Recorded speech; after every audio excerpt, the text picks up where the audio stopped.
cashews, everything around me. Cream, get the money. Dollar, dollar bill, y'all. I was a rapper in my former life. Were you? I'm convinced. You probably did. A rapper, singer, actor. I was like Tupac, but the girl version in my former life.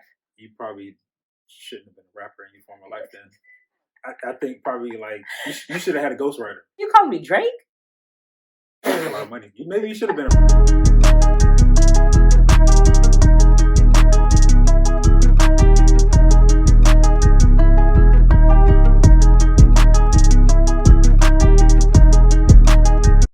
Top secrets of getting good at your family budgets. Really? So we got a few for y'all. 4, maybe a bonus. For the first one, download apps that make your life easier. Sure, you already know this, but there's an app that I tell everybody to like download. Every dollar app for me, it's like a Dave Ramsey one. I love it. You can get the premium one and pay, but we all about saving money over here. Why would I spend money to save money? Right. Why would I spend money to save money? But it is a good app if you do the premium, but I just wasn't about to do it. You just write down all your expenses, your revenue, and it's pretty cool. I like it. It keeps me on track. You can download so many apps. For your bank. So if you have a credit union or one of the big banks, they all have apps so you can track your spending. You can get text alerts. I mean, there's multiple ways that you can track what's going in and coming out. It's free, so you don't have to worry about it. And even apps like rewards apps, like what is it? Coupons or one, what is it called? Fetch. I use Fetch as well. And it's any receipt. So we already buy stuff anyway. So you just basically take a picture of that receipt and you just get money for the stuff you buy already. And your girl, the crazy coupon lady. Oh my God.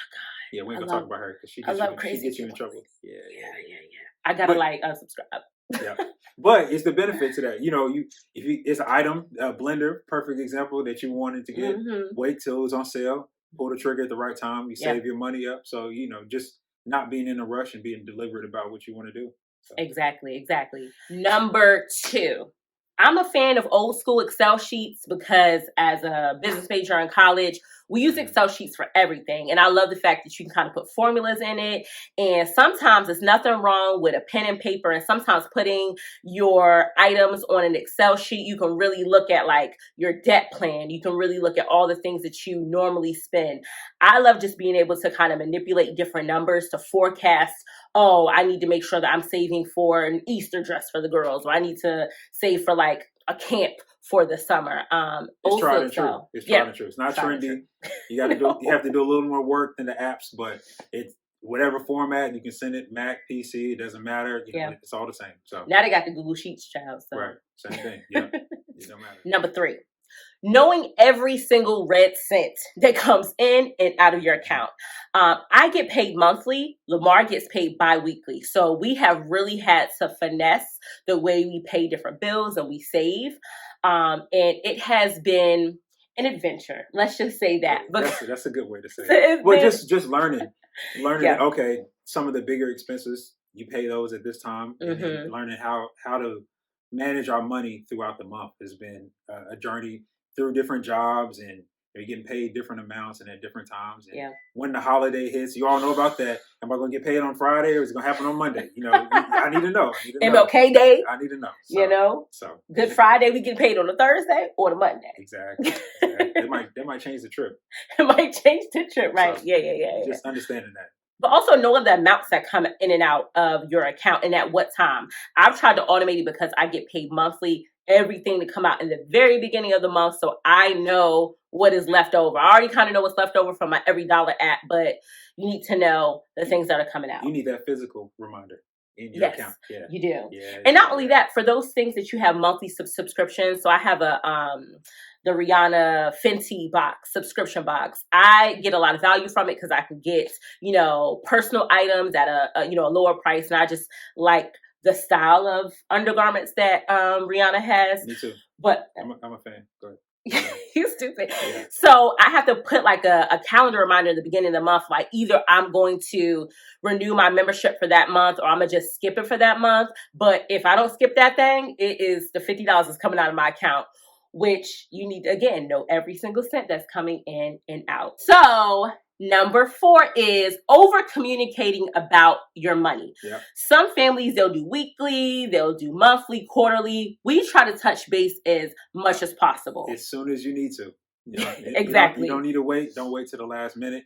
If you want to plan for something, you need to sit down and make a plan. Mm-hmm. But definitely, it's not one of those things you need to keep secret. You know, times like this, or family members passing away, or have to worry about, does this person have money? You want to make sure that you communicate with your family while you're living, and you have a plan. So yes, you brought up a good point about just having life insurance, wills, and plans in general.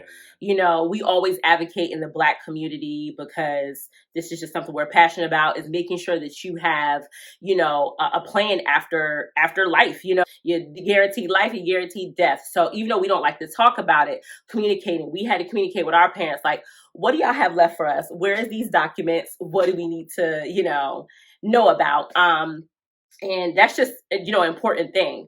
And just planning now. So, make sure you communicate. If you want to go on a trip, let's figure out a way that we can save up for that trip, or, make a smart decision to get to that point. So just making sound decisions and like you said, overly communicating those things. Yeah. I think somebody, what is it, like, they say, oh, don't talk about money. This is a family. Like, Lamar and I, the girls, when they get older, they're going to get to a certain point in life where we're teaching them about, like, taxes, property taxes, income taxes, really creating, in addition to generational wealth, just financial knowledge, and instilling that, because they don't teach us that in high school. They teach us everything else, parallelograms and everything, but not trigonometry. My trigonometry. It's on point. Yeah. So, what is it? What was it? M squared, B squared, something like that. MX plus B squared. See, again. That's slope. That's the slope, right? Yeah, don't worry about it. A bonus is having a financial advisor and having really financially sound and knowledgeable people in your life. That one person for us is my best friend, Brian Harper. He is a consultant. He does so many different things. I don't even want to tell you all what he does, because he link his information in the bio as well. And he's just super knowledgeable about, everyone talks about investing money, but sometimes you're so riddled with debt that you can't invest that money. So he tackles the first problem of having so much debt that you can't invest. So I really like that aspect of working with him too. Right.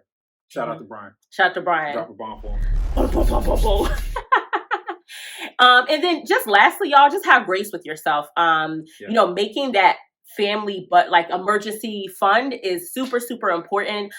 Things happen. Like, we've had to pull out the money of our emergency fund because it was an emergency. And just have that grace with yourself. Sometimes you might get into a fender bender and have to pay for that deductible, or, your kids might need X, Y, and Z. Have grace with yourself and realize. Or you need a new HVAC system. Oh, God. They don't tell you about that when you buy a house. Oh, God. The HVAC. Just have an emergency fund. Especially when you own a home. Yeah. Exactly. Because you mentioned, generational wealth is not something that you're going to accumulate. Maybe not even in your lifetime, but definitely not right away. So you just have to be patient. Yeah. Hope you got something, y'all. See you next week.